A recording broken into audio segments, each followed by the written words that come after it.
কোনো উপলক্ষে বা ঈদে যখন আপনি বাড়িতে আসবেন, তখন দেখবেন কিছু লোক পাওয়া যাবে যারা হচ্ছে গ্রামের মানুষের সাথে আসলে মিলেমিশে থাকতে পারে না। এবং তারা হচ্ছে যে শহরের যে একটা ভাব, সেই ভাবটা আসলে এখানে মানে দেখাতে চায়। যার কারণে সাধারণ মানুষের সাথে তাদের আসলে একটা পার্থক্য থেকে যায়, যেটা গ্রামের মানুষ পছন্দ করে না। সুতরাং আপনি যেই শ্রেণীর হন না কেন, আপনি যত ধনী হন না কেন, যত আপনি স্মার্টই হন না কেন, গ্রামের মানুষের সাথে মিলেমিশে থাকার চেষ্টা করুন। সাধারণ মানুষের সাথে সাধারণভাবে যদি আপনি জীবনযাপন করতে পারেন, তাহলে আপনার গ্রামের মানুষ আপনাকে খুব পছন্দ করবে। যে জিনিসটা অনেকের মধ্যে খুঁজে পাওয়া যায় না।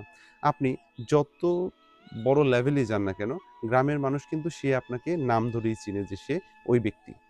সুতরাং আমি যে ছিলাম, যদি আমি সেভাবেই চলতে পারি, তাহলে এই গ্রামের মানুষ আমাকে পছন্দ করবে, ভালোবাসবে। মানুষের ভালোবাসা পাওয়ার জন্য ফুটানি, ভাব, মোড এগুলা দিয়ে আসলে টাকা, গরম এগুলো দিয়ে আসলে মানুষের ভালোবাসা কখনো জয় করা যায় না।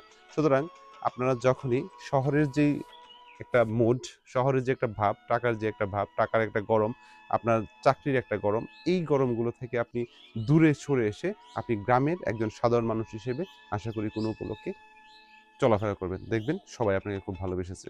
যেটা আমরা অনেকের কাছে আসলে মানে ফিল করি যে অনেকের মধ্যে সেটা নাই।